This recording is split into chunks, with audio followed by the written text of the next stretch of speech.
Massive stones stand silent in fields across the world. They are the megaliths, ancient monuments built by people who left no written records. This is a deep dive into one of humanity's greatest and most widespread mysteries. By the end, you will understand the incredible engineering and shared human story behind these structures. How did ancient cultures with simple tools move mountains of rock? Why did they build such similar monuments on nearly every continent? We are piecing together a planet-spanning puzzle box, and the lid is finally starting to open. What does it feel like to stand before a mystery thousands of years old? These are not just random rocks scattered by time. A megalith is a single, massive stone, often left rough and unshaped, used to construct a monument in the distant past. Picture a solitary sentinel of granite, a menhir, towering over a field in Brittany. Then shift your view to a dolmen, a great stone table where massive uprights support a colossal capstone, creating a chamber that feels both like a tomb and a gateway.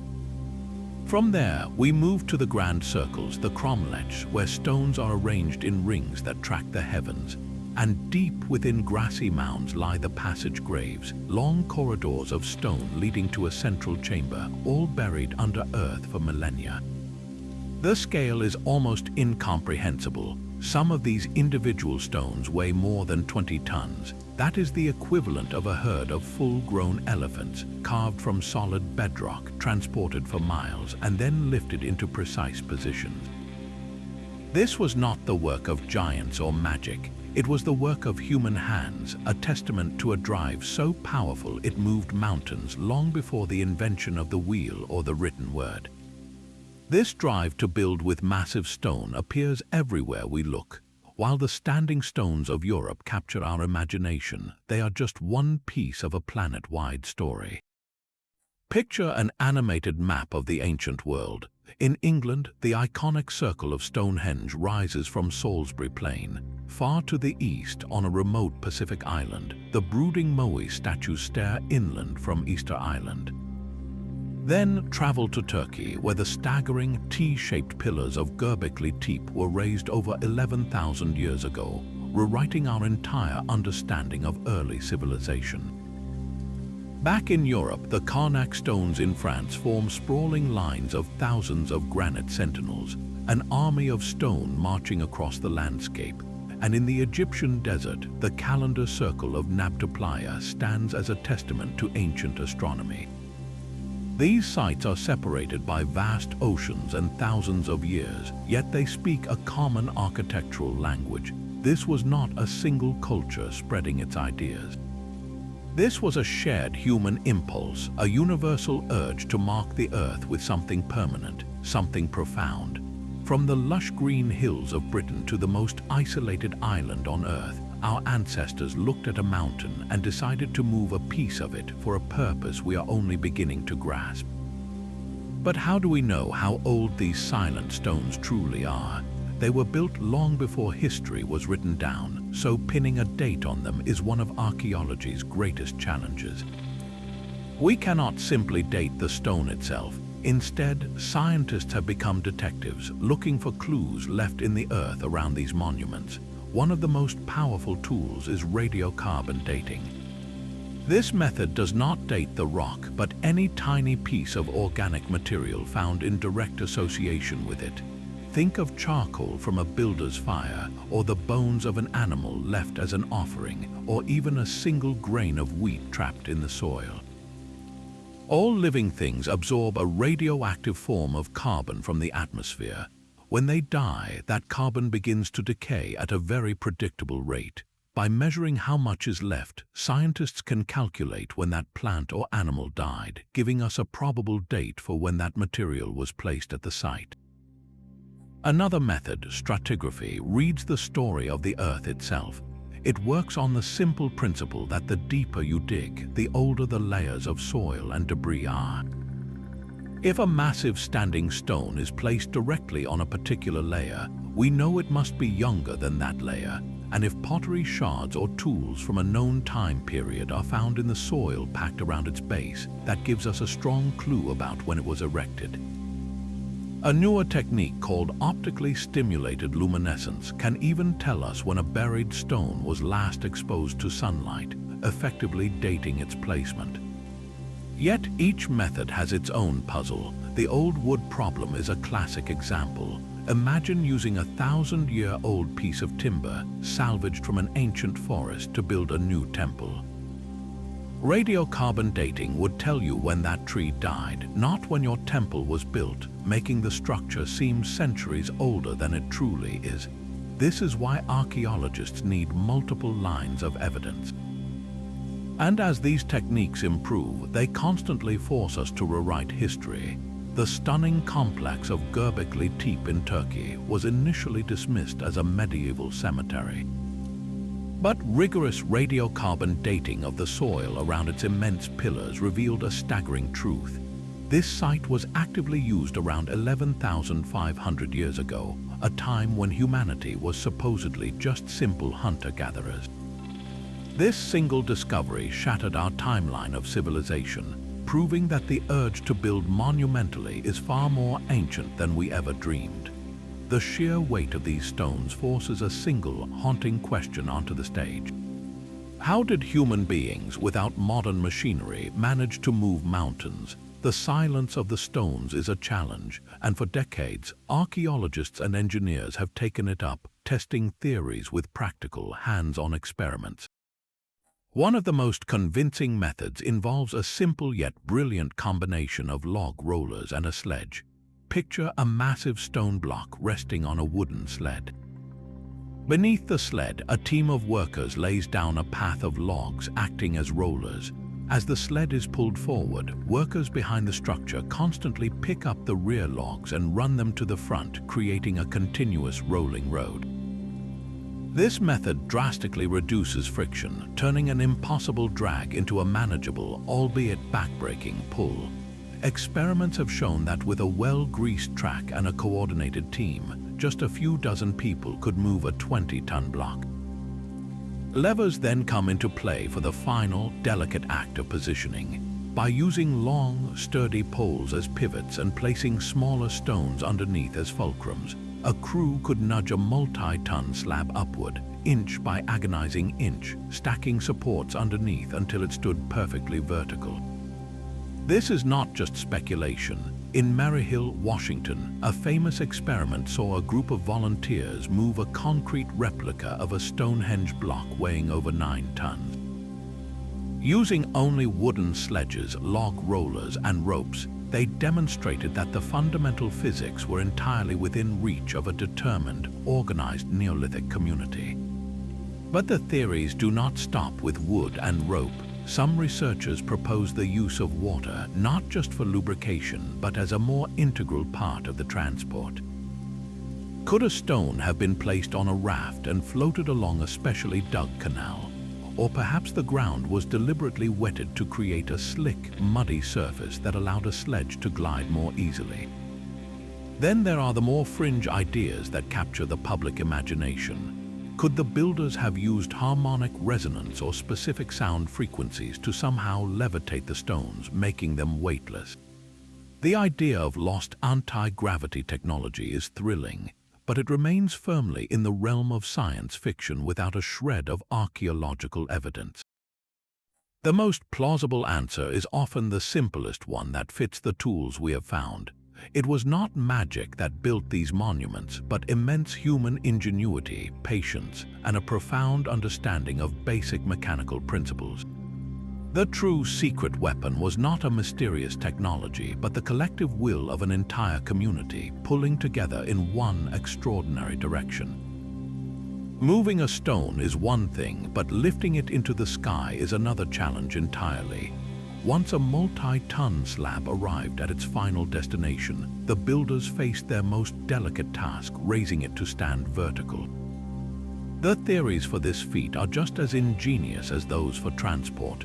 One compelling idea involves the use of an A-frame structure, a simple but powerful tool. Picture two sturdy timber posts lashed together at the top to form a tall triangle. Heavy ropes would be tied from the top of this frame down to the top end of a prone stone lying in a prepared pit. By pulling on these ropes with a large team, the builders could pivot the stone upward, using the edge of the pit as a fulcrum until it swung into an upright position. This method provides tremendous mechanical advantage, turning a slow, steady pull into the controlled force needed to lift an object many times a human's weight. Another widespread theory points to the construction of massive earthen ramps. A slope of packed soil and stone would be built up next to the stone's intended hole. The block could then be dragged up this incline, perhaps on log rollers, until it was poised directly over the empty socket. From there, levers and ropes could carefully guide it down into its final standing place. The ramp could then be dismantled, leaving the stone standing proud, but perhaps the most elegant solution is what is known as the stone and hole method. This involves a prepared pit with one steep, vertical side. The base of the stone is maneuvered to the pit's edge while the top remains resting on the ground. Teams then use long levers to lift the top of the stone just high enough to push packing material underneath, propping it up a little more with each lift. It is a slow, incremental process like raising a giant with 1,000 tiny breaths. As the stone tilts upward, its base naturally slides into the pit, guided by its own immense weight until it settles perfectly upright. For the final act of placing a massive capstone on top of two uprights, the use of counterweights becomes a brilliant possibility.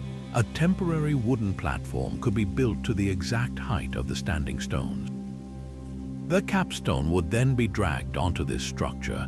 Next, a system of ropes and levers, perhaps weighted with heavy baskets of stones acting as counterweights, could be used to slowly lower the capstone onto its supports with breathtaking precision.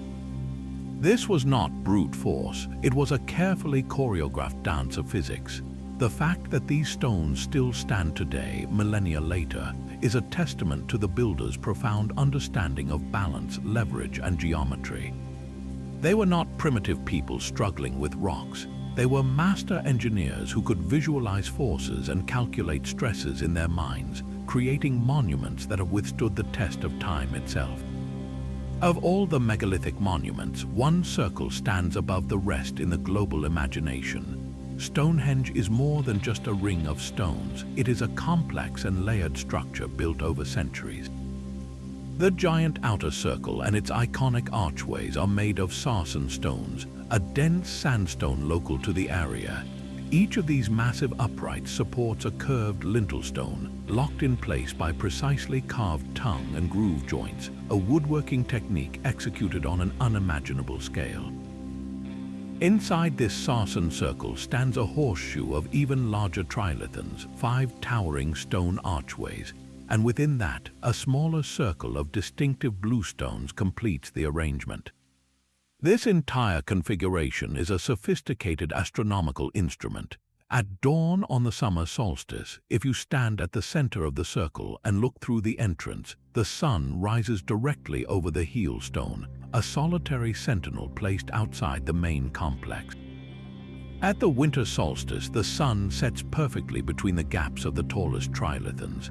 These alignments were not accidental, they were the entire point, a way to mark the turning of the year with stone and shadow.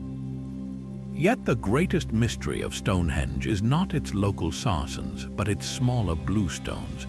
Geological analysis has proven that these distinctive spotted dolerite rocks were quarried in the Preseli Hills of Wales, a staggering distance of over 140 miles away. Why would a Neolithic culture go to such extraordinary lengths to bring 80 stones, each weighing up to 4 tons, across mountains, rivers, and valleys? The journey itself is a puzzle that defies easy explanation. Some theories suggest the bluestones were chosen for their perceived magical or healing properties, and that Stonehenge was a center of pilgrimage and medicine, a Neolithic Lourdes.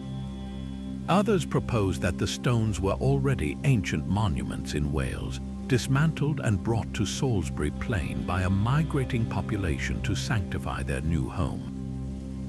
Perhaps the location itself was sacred long before the first stone was raised, a place where the veil between earth and sky was believed to be thin. The precise geometry and celestial alignment strongly support the idea of a grand, unified cosmic calendar, a stone clock built to predict eclipses and orchestrate agricultural and religious life. The truth may be a combination of all these things. Stonehenge was not a single project with one purpose, but an evolving sacred landscape, a cathedral that took 1,000 years to build, where the movement of the heavens was mirrored in the arrangement of the earth. Who raised these stones was a question long lost to time, but the earth has begun to whisper their secrets. The final major phase of construction at Stonehenge is often linked to a people known as the beaker culture, named for the distinctive bell-shaped pottery beakers buried with their dead. These were not isolated primitives. Archaeological evidence from their graves and settlements reveals a society with surprising complexity. They were skilled metalworkers introducing bronze to Britain, and they practiced mixed farming, raising cattle, sheep, and pigs while also growing wheat and barley. Analysis of their skeletal remains tells a story of a physically demanding life. They suffered from arthritis, broken bones, and dental problems, yet they were generally well-nourished, a sign of a stable food supply. This was a society organized enough to feed the vast numbers of people required for such monumental labor. But the most astonishing clues come not from their tools, but from their teeth. Recent isotopic analysis of bones found in graves near Stonehenge has revealed a staggering truth. The chemical signatures locked in tooth enamel act as a lifelong geological passport, recording the water and food a person consumed in their childhood. Scientists discovered that some individuals buried at the site did not grow up on the chalky plains of southern England.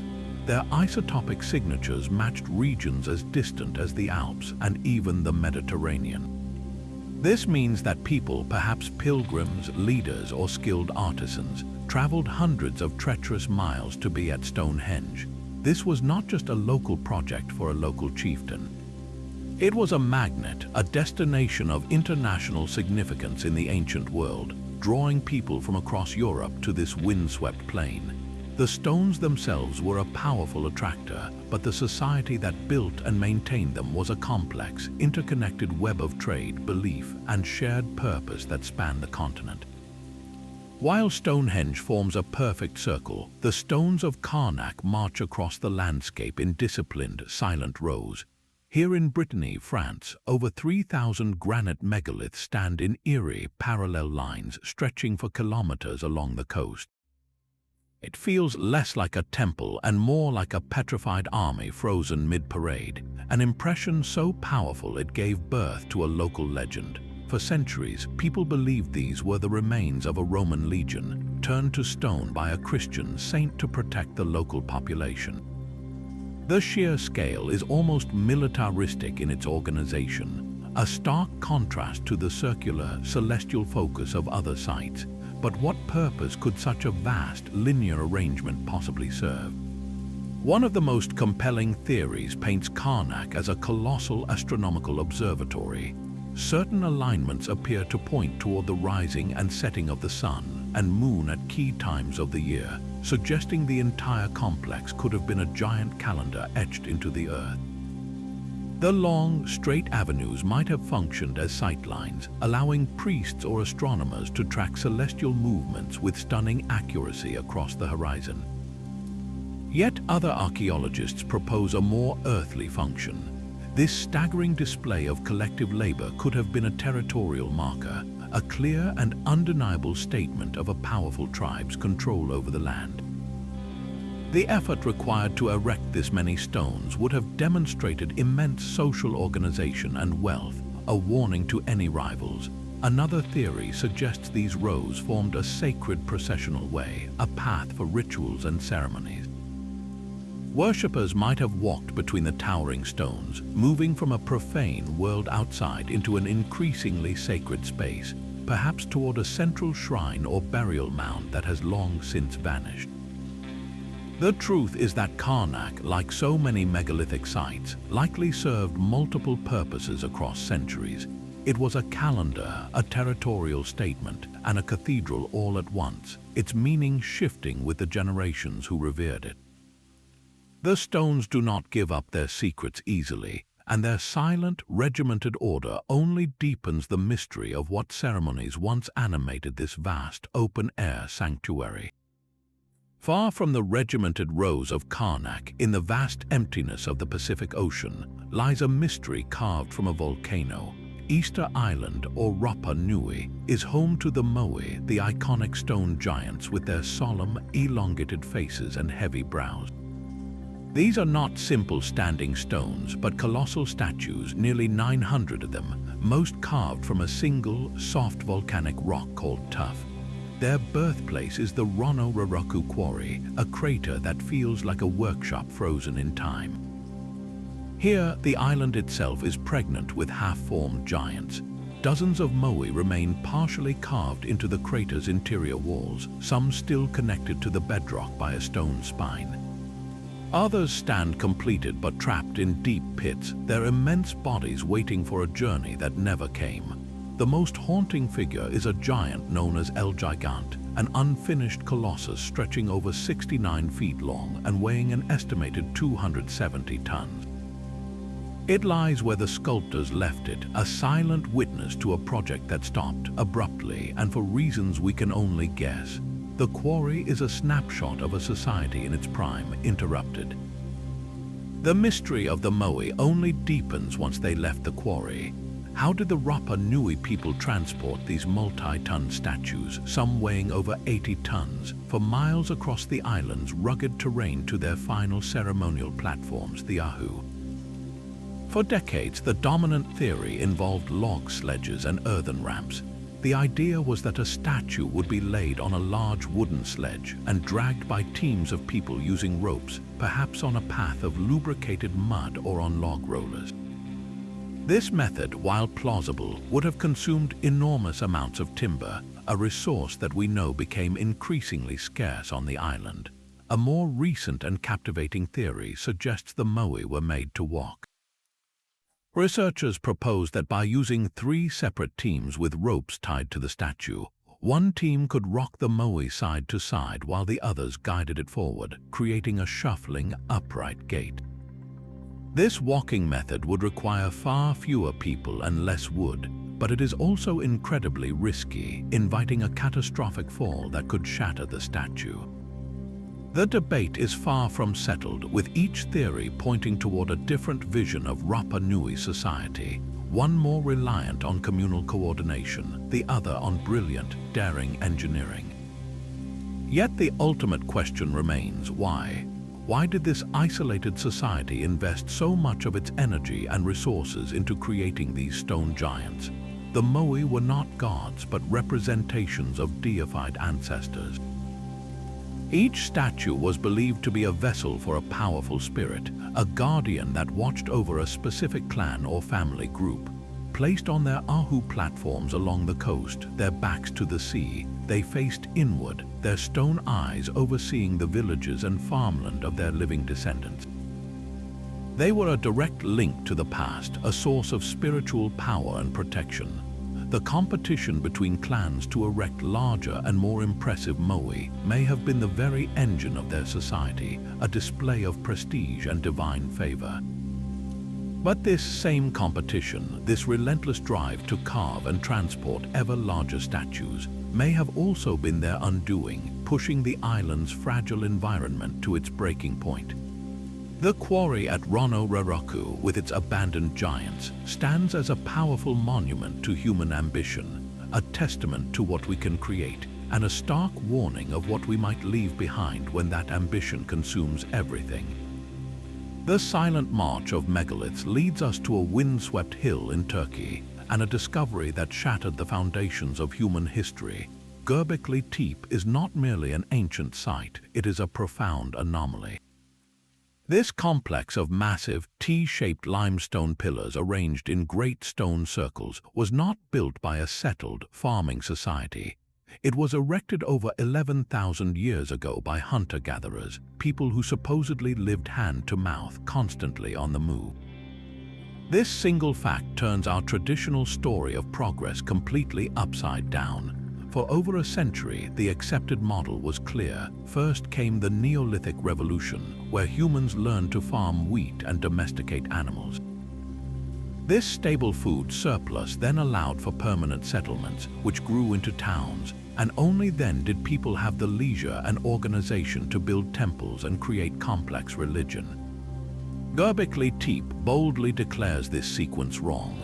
Here, the temple came first. The urge to build something monumental, to gather for a shared spiritual purpose, may have been the very catalyst that sparked the entire agricultural revolution. The architecture itself is staggering. The pillars are immense, the largest weighing over 16 tons, and they are carved with a breathtaking artistry that defies the label of primitive. They are covered in a menagerie of precise, deep-cut reliefs: foxes, snakes, scorpions, wild boars, and water birds. These are not crude scratches. They are masterworks depicting a vibrant and dangerous world of wild animals, the very creatures these hunter-gatherers lived among and revered. This was a sanctuary built not just with stone, but with a sophisticated symbolic language, a cathedral from the dawn of time. And then, around 8,000 years before the Common Era, the people who built this wonder did something as mysterious as its construction. They deliberately and carefully buried it. They brought in vast quantities of soil and rubble, filling the entire complex until it vanished from the landscape, preserving it perfectly for millennia. Why would a culture go to such immense effort to build a spiritual center, only to consign it to a deliberate grave?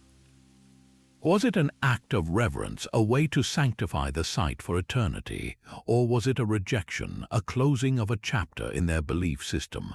The burial of Göbekli Tepe is a final, silent statement from its builders, a mystery wrapped within the larger enigma of why they felt compelled to raise these stones in the first place. Across the sea in Ireland, another monument whispers of an even more ancient understanding of the sky. The Great Mound of Newgrange rises from the Boyne Valley, a massive kidney-shaped structure covering over an acre of land. It was built over 5,000 years ago, making it older than Stonehenge's stone circle and even the Great Pyramids of Giza. From the outside, it appears as a vast, grass-covered hill, but its entrance is guarded by a single, immense stone slab covered in a mesmerizing tapestry of carved spirals, diamonds, and concentric circles.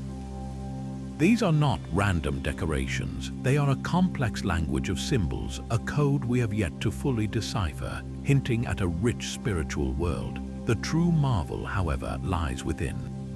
A long, narrow passage stretches over 60 feet into the heart of the mound, leading to a cross-shaped central chamber with a soaring, corbelled roof that has remained perfectly watertight for millennia.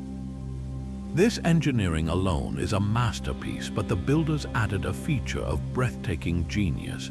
Directly above the entrance, they constructed a small, carefully crafted opening known as a roof box.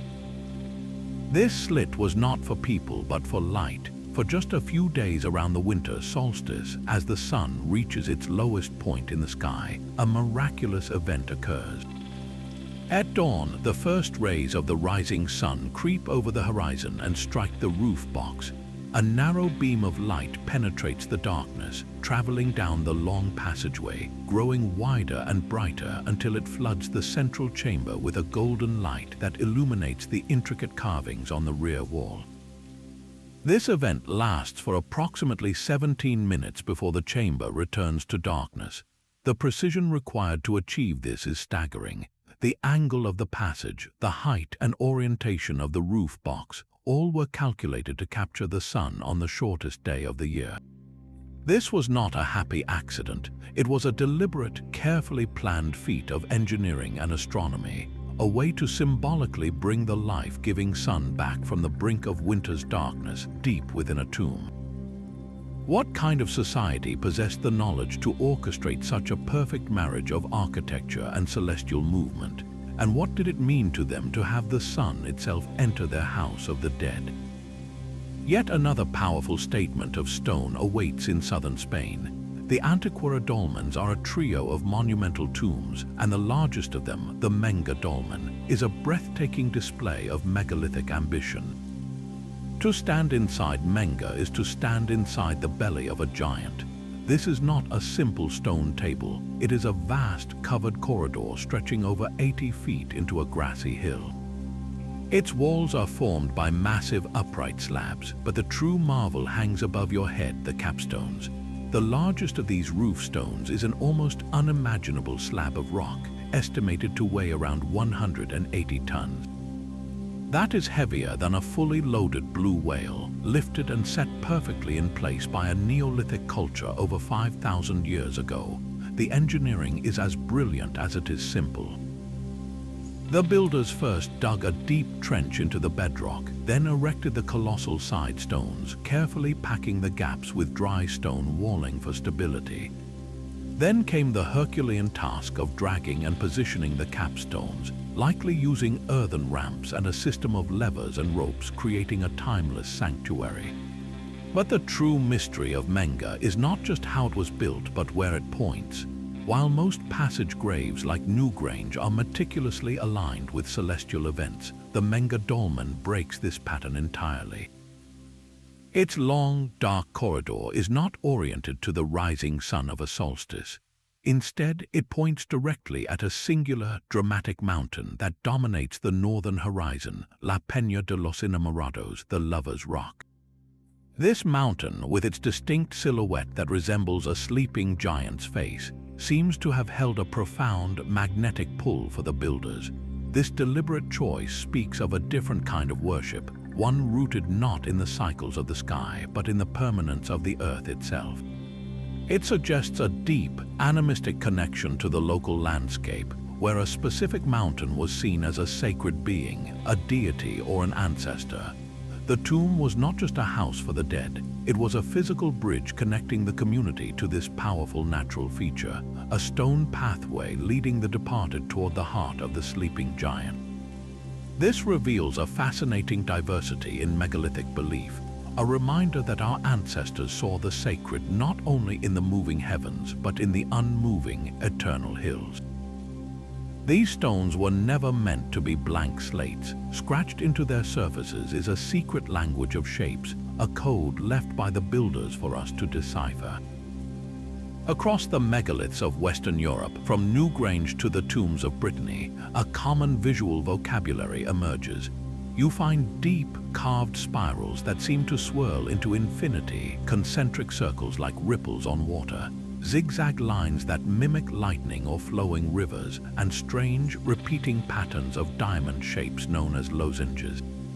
Then there are the cup and ring marks, one of the most widespread and puzzling symbols, a central depression hammered into the stone surrounded by incised circular grooves.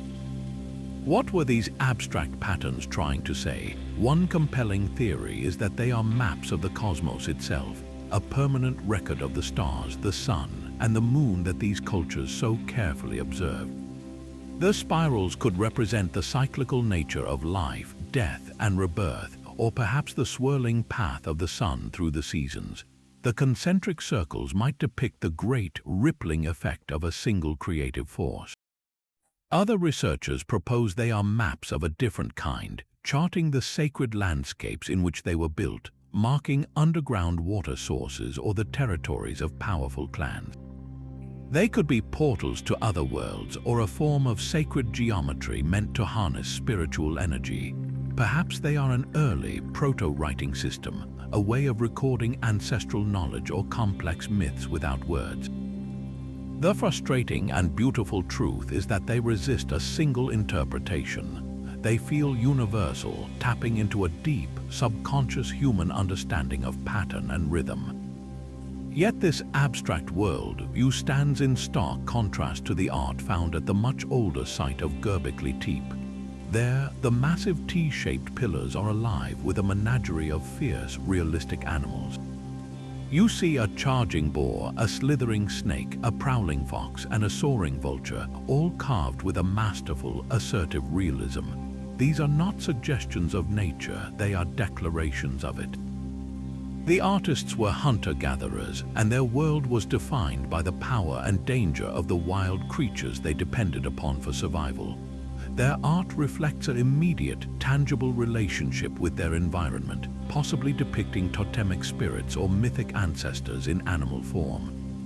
The shift from these vivid, figurative carvings to the abstract patterns of later European megaliths hints at a profound evolution in human consciousness. Did the move toward agriculture and settled life change how people saw the world, moving from depicting the individual creatures of the wild to representing the overarching, abstract cycles that govern their new way of life? One art speaks of a world filled with distinct, powerful beings, the other of a universe governed by interconnected, unseen forces. Both, however, share the same fundamental impulse to make the invisible visible, to carve meaning into stone and hope it would echo through the ages. These silent stone rings and mounds may well be the world's first astronomical observatories. The idea that our ancestors were sophisticated sky watchers is no longer a fringe theory, but a compelling explanation for the precise alignments we find at site after site. Stonehenge and Newgrange are just the beginning. The entire landscape of Carnac, with its thousands of standing stones, might be read as a giant calendar. Researchers have noted that certain key alignments within the stone rows point directly to the rising sun at the summer and winter solstices. The longest rows could have functioned as colossal sightlines, allowing a priest or astronomer to stand at one end and watch a celestial body rise or set over a specific, distant menhir, marking a precise date in the year. This turns the entire complex from a random collection of stones into a dynamic, functional instrument for tracking time. Far to the south, on the Mediterranean islands of Malta, the Mnajdra temple complex offers another stunning example. This cluster of stone buildings, older than the pyramids, contains a series of oval chambers.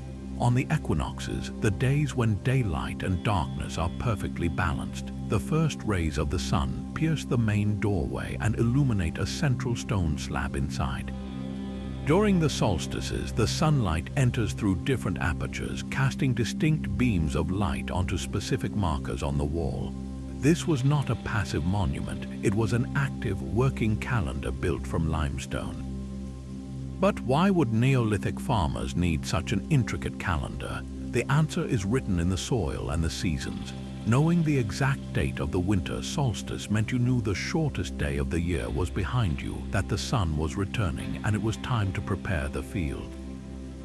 The spring equinox signaled the time for planting, when the earth was warming and the days were growing longer. The summer solstice marked the beginning of the harvest season. This was not abstract knowledge, it was essential for survival. A mistake of a few weeks could mean a failed crop and starvation for an entire community. This celestial clockwork also governed the social and ritual life of these early societies. The solstices and equinoxes were powerful, liminal moments, times when the veil between the human world and the spiritual world was believed to be thin. Gathering at a place like Stonehenge to witness the sun rise in perfect alignment with the heel stone was not just a scientific observation, it was a profound religious experience. It reaffirmed the cosmic order, the power of their leaders who could predict such events, and the interconnectedness of the community with the forces of nature. The calendar dictated when to hold festivals, when to honor the ancestors, and when the different clans should gather. The stones provided a permanent, unchanging reference point in a world of shifting seasons and human uncertainty. They translated the fleeting movements of the sun and moon into solid terrestrial truth, creating a stable foundation upon which civilization could be built. This question strikes at the very heart of the megalithic mystery. Were these colossal structures tombs for the dead or temples for the living? The evidence seems to present us with a clear choice. Step inside the great passage graves like Newgrange or the Menga Dolmen, and the atmosphere is undeniably funerary.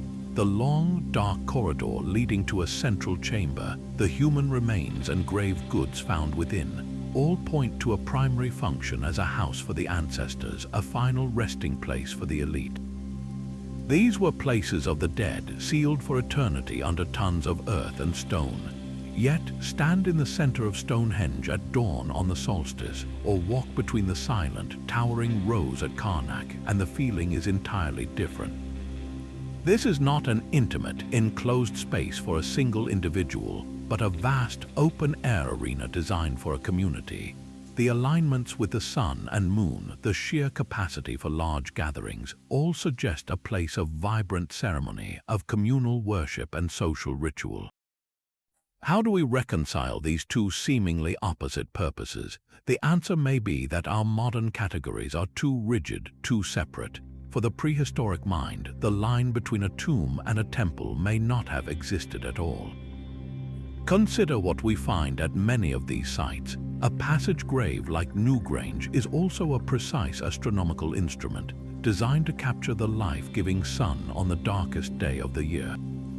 The bones of the ancestors rested in a chamber that was, for a few magical minutes, filled with the golden light of the reborn sun. This was not a gloomy separation of life and death, but a powerful, symbolic union. The ancestors were not gone, they were merely in another realm, and their presence was essential for the fertility of the land and the continuation of the community. By building a structure that connected the world of the living with the world of the dead and the cycles of the cosmos, these people created a spiritual nexus. The act of gathering to inter a chieftain was a sacred ceremony that reinforced the social order. The act of gathering to watch the solstice sunrise was a ritual that honored the ancestors and ensured the sun would return. It was all part of a single, seamless worldview. The tomb was a temple because the ancestors were part of the divine. The temple was a tomb because the divine was present in the ancestors. To try and separate these functions is to misunderstand the profound, interconnected nature of their belief, where every stone served multiple purposes in a world alive with meaning. The silent stones of Stonehenge demand more than just engineering genius. They require a society capable of a monumental shared effort. Consider the logistics of moving just one of the massive sarsen stones, the kind that form the Great Outer Circle. A single sarsen weighs around 25 tons. To pull that weight on a sledge across the undulating landscape would have required a coordinated team of at least 150 people, all pulling in unison on heavy ropes made from plant fibers or leather. This was not a one-day job. The journey from the quarry to Salisbury Plain was over 20 miles, a trek that could have taken weeks or even months, with teams working in shifts to maintain a slow, steady pace. They needed a cleared and prepared pathway, a constant supply of log rollers, and a support crew providing food, water, and shelter. The scale of this single operation is staggering, but Stonehenge is not one stone, it is dozens. This points to a society of immense organizational complexity. Someone had to plan the routes, manage the teams, and ensure the work continued season after season, year after year. This level of coordination implies either a powerful, centralized authority, a chief or priest king who could command the labor of thousands, or a deeply ingrained collective spirit where different clans or villages came together for a shared, sacred purpose that transcended individual interest. The builders also possessed specialized knowledge that was carefully guarded and passed down. The skills of quarrying, of shaping stone with other stones, of understanding leverage and the properties of wood and rope, these were not common sense. They were the secrets of a masterclass of Neolithic engineers, taught from one generation to the next through hands-on apprenticeship. This knowledge was as valuable as the stones themselves. Perhaps the most fundamental requirement was a stable and substantial food surplus. You cannot have hundreds of people dragging stones for weeks on end if they are also spending all their time hunting and gathering their next meal. The society that built Stonehenge had to be productive enough in its farming and animal husbandry to generate an excess. This surplus fed not only the laborers but also the cooks, the tool makers, the rope makers, and the coordinators who did not directly work the land. This was a society that had moved beyond mere subsistence. investing its collective energy into a project that offered no immediate physical reward, but whose spiritual and social value was deemed worth the immense cost. The stones stand not just as monuments to the dead, but as a testament to the living community that raised them, a society organized, skilled, and unified enough to literally move mountains together. The silent geometry of these ancient sites whispers of a knowledge far deeper than simple brute force. Across the plains and hills, the builders were not just stacking rocks, they were embedding complex mathematical principles into the very earth. At Stonehenge, for instance, archaeologists have noted that the positions of certain key stones form perfect Pythagorean triangles, those right-angled shapes defined by the squares of their sides. This mathematical relationship was described by the Greek philosopher Pythagoras over 2,000 years later, yet here it was, being physically laid out in stone centuries before his birth. This was not a coincidence. It was a practical application of a rule these early engineers had discovered through generations of working with ropes and stakes, using this knowledge to create perfect squares and alignments for their sacred circles. The same sophisticated understanding of form and proportion appears in the sprawling stone rows of Carnac, where the entire complex seems to follow a grand, unified geometric plan. How did they achieve such precision without written numbers or formal theorems? They likely used the most elegant computer of all, the human body and the natural world. A standard unit of measurement, perhaps based on the stride of a tall man or the length from elbow to fingertip, could be replicated with ropes and wooden rods. With these simple tools, they could translate grand designs from mind to landscape, creating monuments that were not only spiritually potent but also mathematically harmonious. This leads to even more speculative ideas. Could these sites have been designed with advanced acoustics in mind? Some researchers have noted that within certain stone circles, the arrangement creates unique sound properties. A whisper spoken at one stone can be heard clearly at another dozens of feet away, while drumming or chanting might create resonant frequencies that produce strange, disorienting echoes.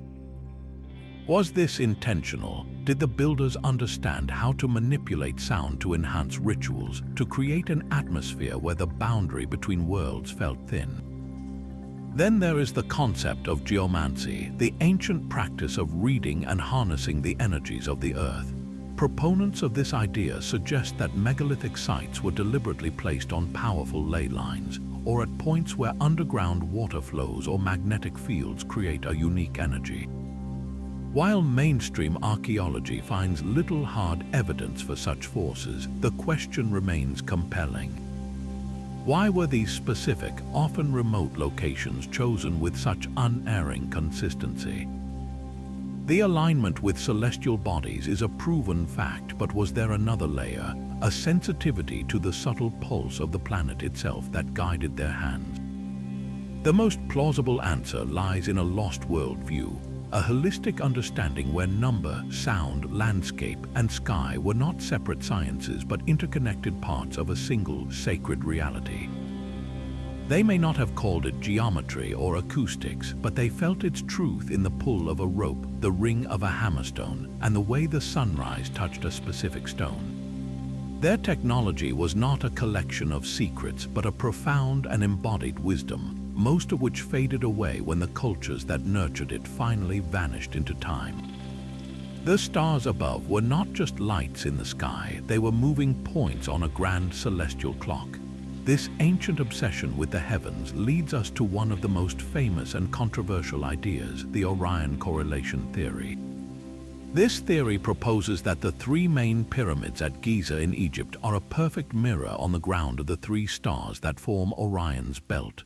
For a time, it captured the public imagination, suggesting the pharaohs built a permanent map to the stars to guide their souls to the afterlife.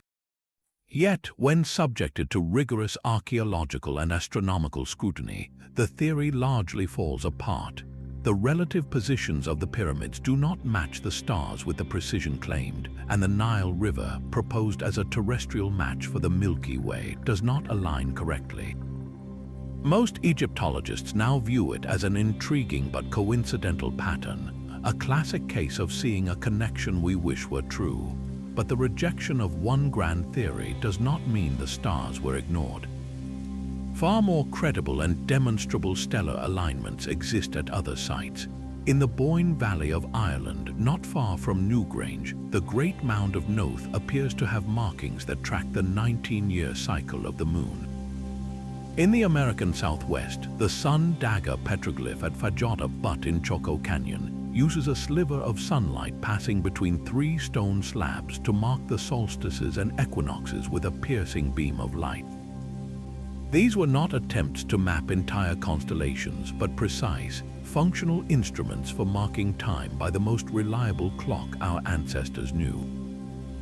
This celestial clock, however, has a slow, grinding gear that changes everything over long centuries.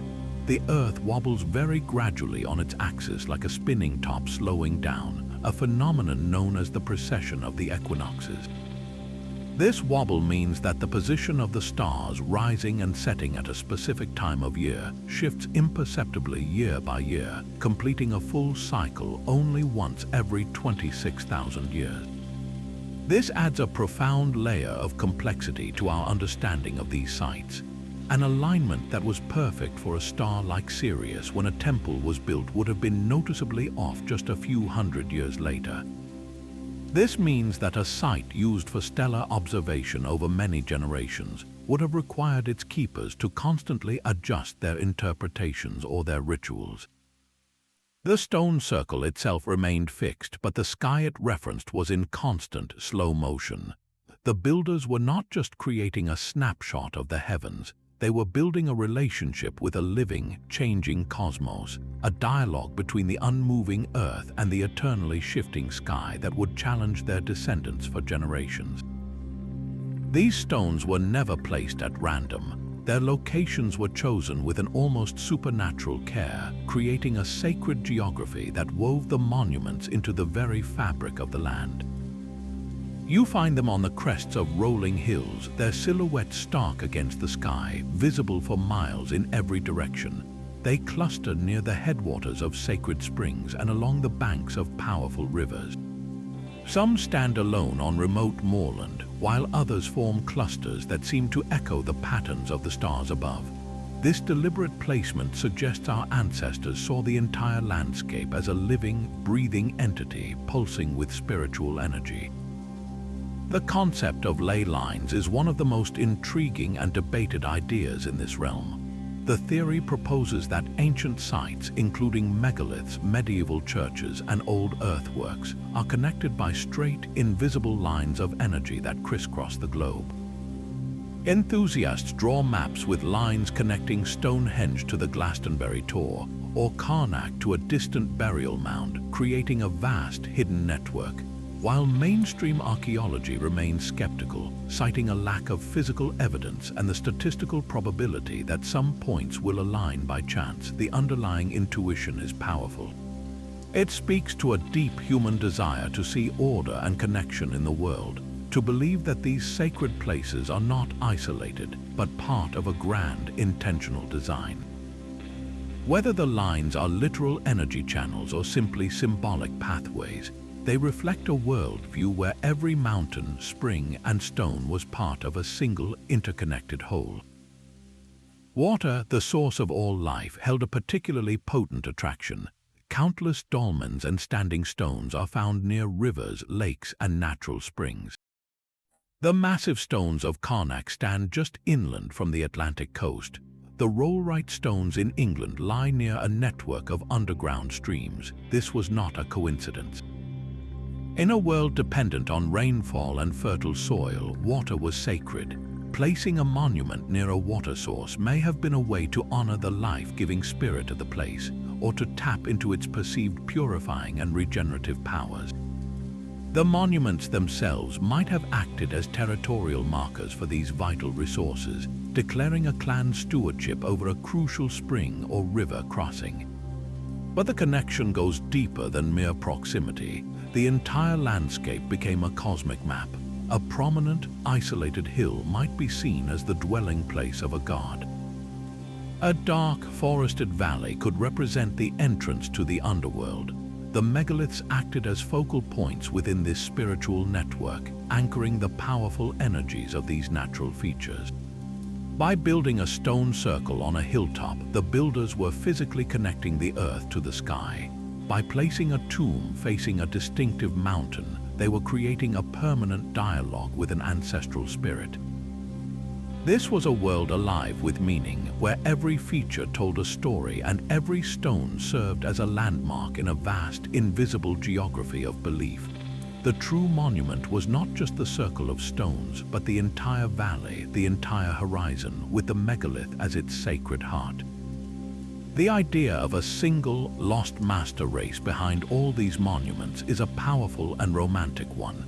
It captures our imagination with the vision of a global Atlantis, a sophisticated seafaring culture that circled the globe, planting the seeds of civilization before vanishing beneath the waves. The appeal is obvious. It simplifies a messy, planet-wide puzzle into a single, elegant solution. It suggests a golden age of wisdom we have since forgotten, a comforting answer to the unsettling reality that our prehistoric ancestors were far more capable than we often give them credit for. Yet when we hold this theory up to the hard light of archaeological evidence, it begins to crumble like ancient parchment. The most fundamental flaw is time itself. The megalithic phenomenon was not a single event. Göbekli Tepe in Turkey was a thriving center over 11,000 years ago. The Great Mound of Newgrange in Ireland was built around 5,200 years ago. The moai of Easter Island were being raised as recently as 500 years ago. This is not the work of one culture spreading its influence, but a human impulse that flared up independently across millennia. The styles and methods are just as varied. Compare the fierce, realistic animal carvings at Göbekli Tepe with the abstract spirals and swirls at Newgrange. Look at the colossal, single-piece statues of Easter Island, and then at the precisely jointed archways of Stonehenge. These are not different chapters from the same architectural textbook. They are entirely different languages of stone, each born from a unique culture's relationship with its own world. The tools left behind tell the same story of local innovation. We find stone mauls and antler picks in Europe, sophisticated obsidian tools on Easter Island, and finely crafted flint blades in the Middle East. There is no evidence of a universal, advanced technology shared by all. The truth is far more remarkable than a lost super-civilization. It is the story of humanity itself, a species with a shared, deep-seated drive to build, to mark the land, and to reach for the stars. This urge emerged again and again in isolation, proving that the capacity for monumental achievement is not a rare gift given to a chosen few, but a fundamental part of who we are. The silence of these ancient quarries has been broken by the sound of modern hands and ancient tools.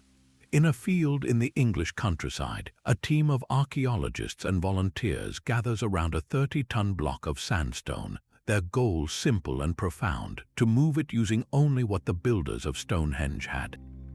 This was the heart of a BBC experiment, a tangible test of our theories against the unyielding reality of weight and friction. They fashioned a sledge from a massive oak log and laid down a track of smaller wooden rollers. With teams pulling on heavy ropes made of hemp, they began the slow, grueling process of inching the stone forward. The initial strain was immense, a testament to the sheer force required to overcome inertia. But once the sledge began to move on the greased log rollers, the effort became a rhythmic, coordinated dance. The key, they discovered, was not just muscle, but meticulous organization and constant communication. A designated leader called out the rhythm for pulling, while another team was dedicated solely to the endless cycle of picking up the rollers from the back and running them to the front. It was back-breaking, monotonous work, but it worked. Over several days, they proved that a dedicated group could transport a megalithic stone across the landscape. The experiment revealed something else crucial: the immense social cohesion required. This was not a task for a lone genius or a small family. It demanded the unified effort of an entire community, all believing in a shared purpose. Across the Atlantic, the full-scale replica at Maryhill, Washington, provided another living laboratory. There, volunteers using the same Neolithic toolkit successfully erected concrete blocks weighing over 9 tons, demonstrating the elegant power of levers, of frames, and earthen ramps. What did these modern builders learn that books could never teach? They felt the way a wooden lever flexes under tremendous strain, threatening to snap. They saw how a stone, once pivoted to a certain angle, seems to find its own balance, its own desire to stand.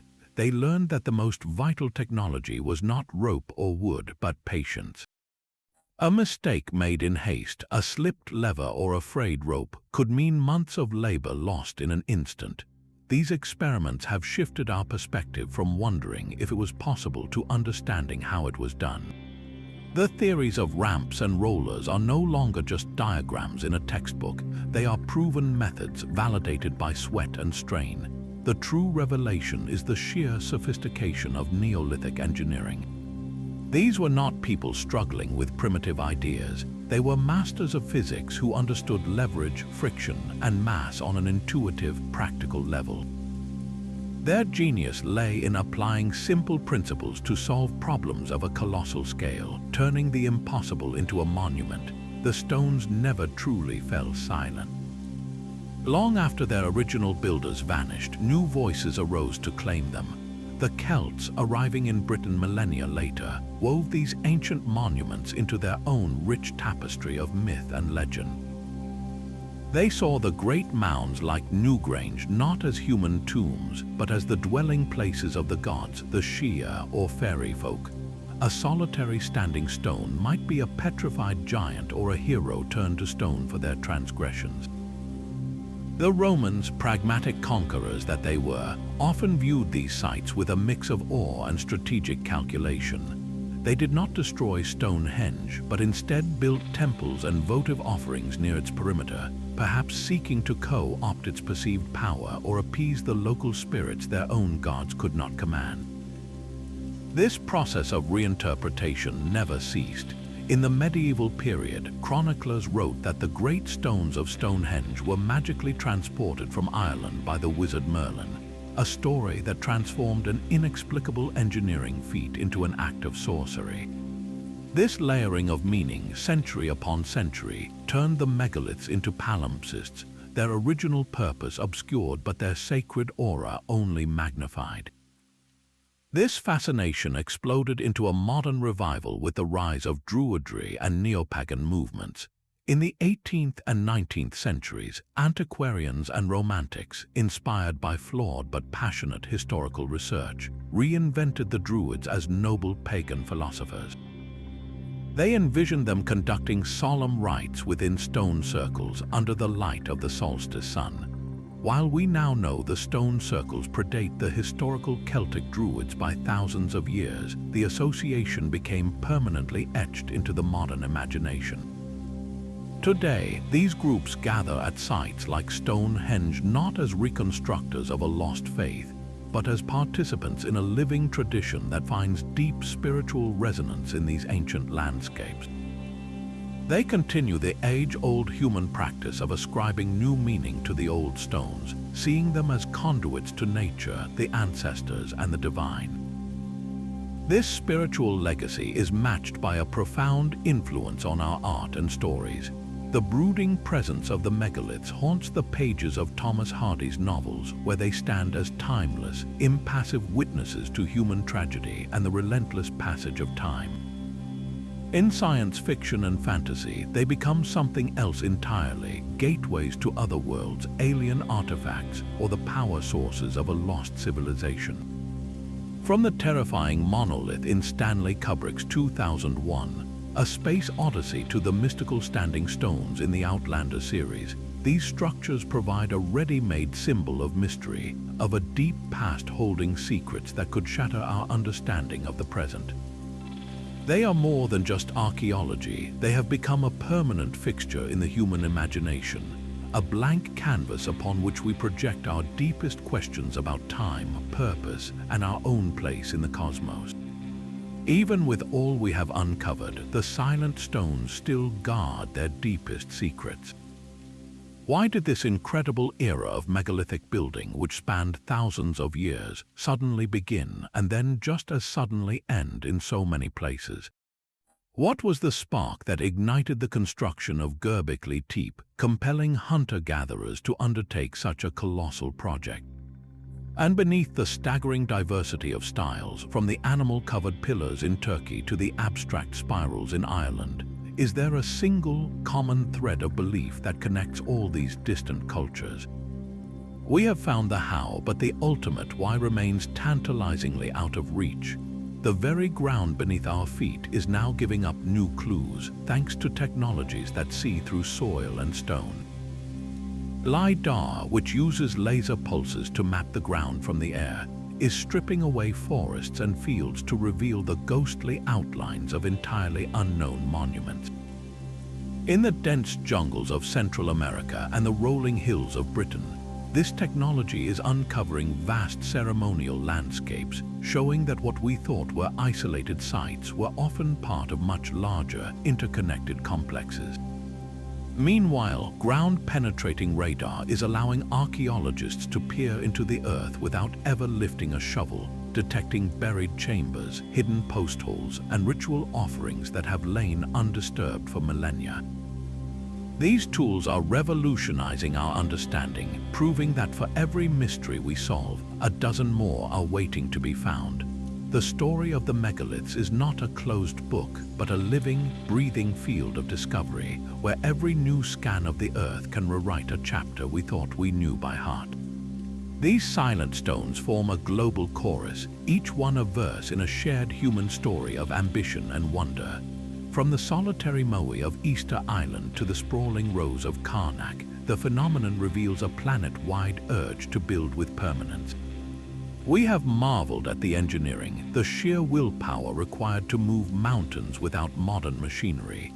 We have traced their celestial alignments, the sophisticated understanding of solstices and star cycles embedded in stone. And we have pondered the profound purposes, the way these structures wove together the realms of the living, the dead, and the cosmos into a single, sacred reality. They were not primitive attempts, but masterworks of a deep, embodied wisdom. Ultimately, these monuments stand as a timeless testament. They prove that long before empires and written histories, humanity was driven by a powerful need to create, to comprehend the universe, and to leave a mark that would whisper to the future, "We were here." So we turn the question to you, of all these ancient sites, which one captures your imagination the most? Is it the perfect circle of Stonehenge, the walking giants of Rapa Nui, or the temple that came first, Göbekli Tepe? Share your thoughts and your own theories down in the comments. The conversation about these mysteries is far from over.